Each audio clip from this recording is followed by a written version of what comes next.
Hello, beautiful people. How's it going today?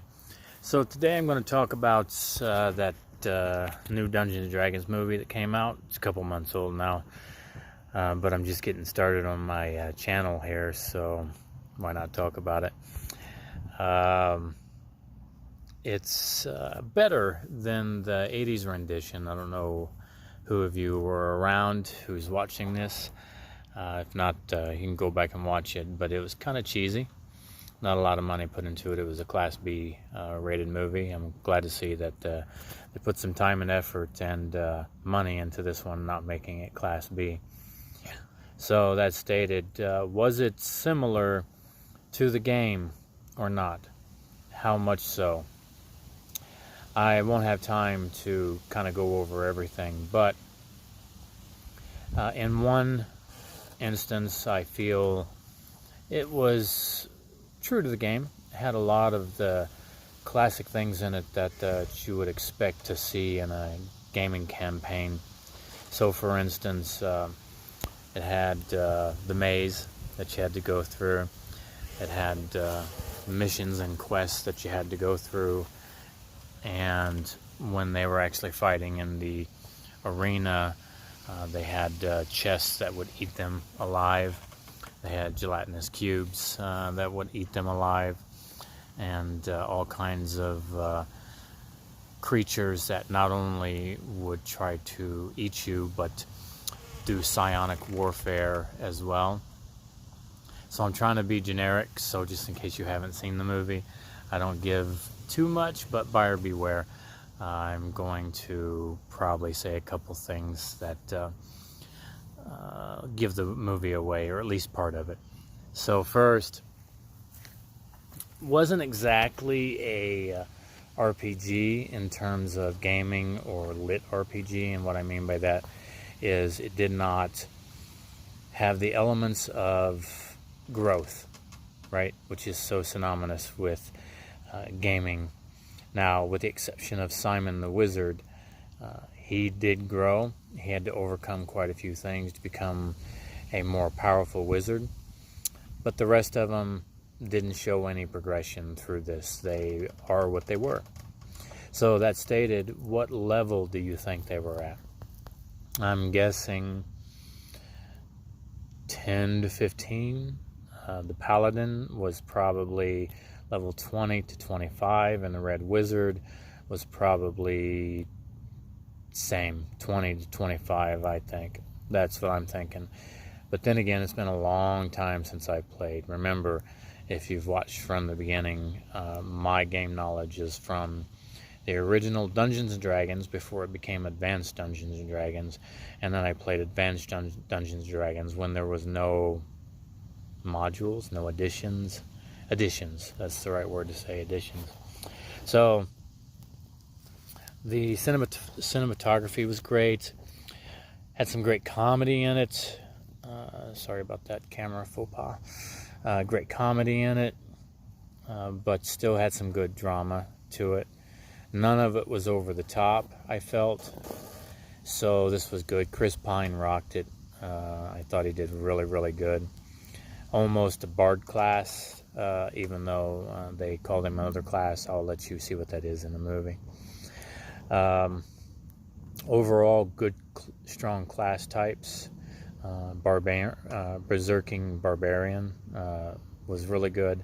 The Druid was excellent. The Paladin, spot on.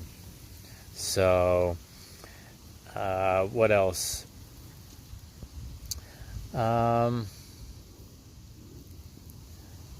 So the backstory that Edgin said while they were being held captive was good. It was funny, apropos for good storytelling. Now, their escape from prison was epic. They had a lot of one-liners in this show that just kept me laughing all the way through. I think I'll do another video with just the one-liners. But in this case, when they escaped, he kept waiting for Jonathan during his story, right?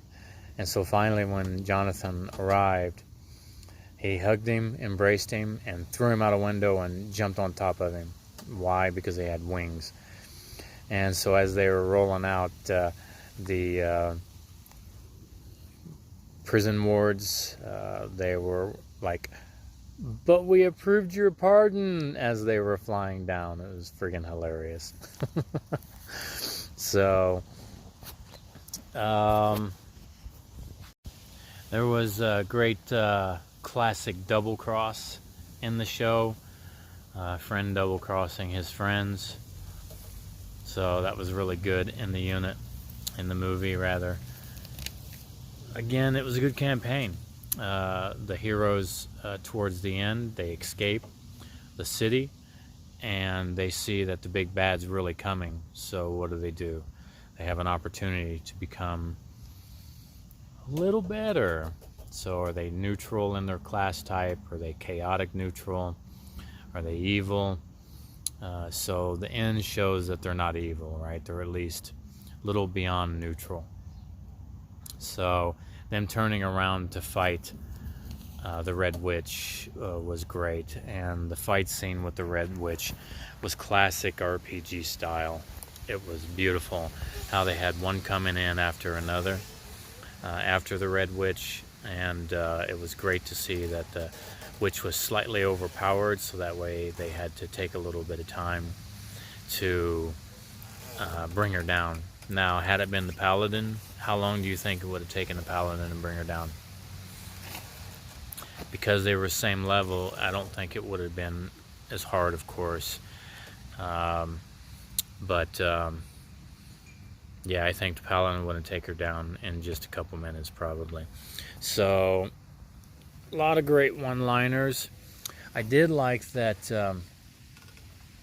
in great D&D style, the dragon in the backstory was a classic D&D or Dungeons and Dragons style, right? It blew acid. So instead of fire, instead of chlorine or anything else, then it was an acid-based dragon, which was correct for the dragon type that was flying around. So that was wonderful. What else can I tell you? I'm looking through my notes here. Oh, the dragon that they had to deal with when they went down below. The fat dragon was just hilarious. Was just absolutely hilarious. And cute beyond cute.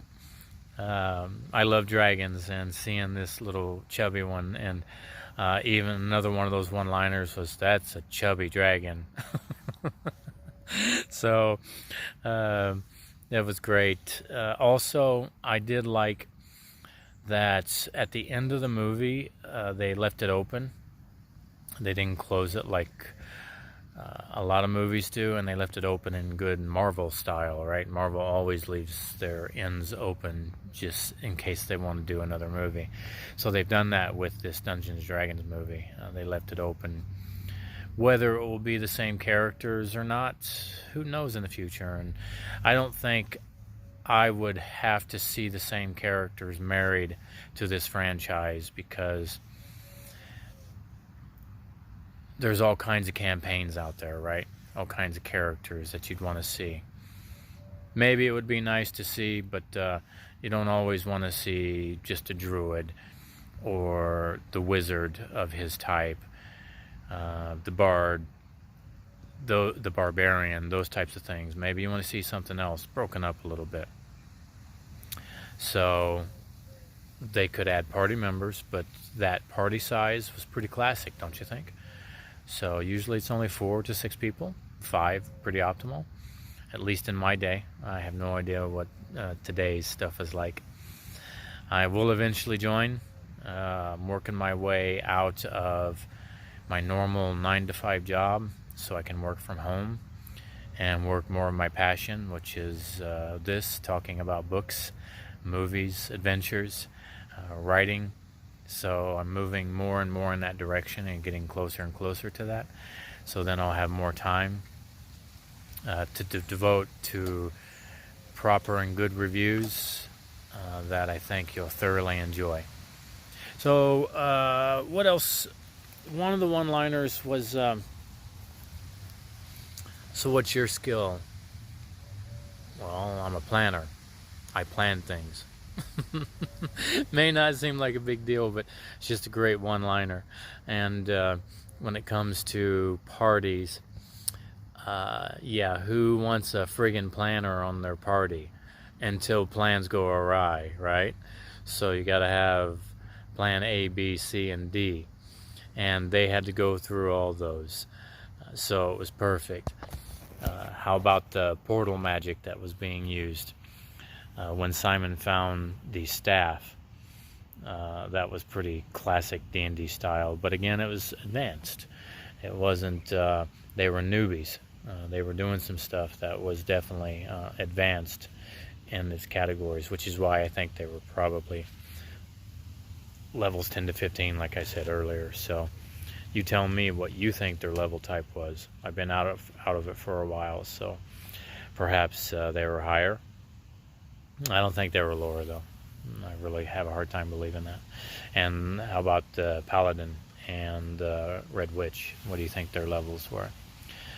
Well, guys, review of movies is not what this channel's about, but I wanted to see and tell you what I thought differences were between the movie and what I know to be classic D&D style stuff. So in the end, it was a classic campaign. It was people overcoming obstacles, and I did love that these characters were not perfect, that pretty much every step of the way there was some tragedy, some calamity that happened, but they had to overcome it. This was great directing in this movie. I have no idea even who the director was. Again, had this been a proper book review, I'd tell you who wrote it, who edited it probably, who published, those types of things. But anyway, have a great day, guys. I hope you found this entertaining. I'm getting better. I'm going to keep believing that. And I hope you all are having a blessed day. Ciao.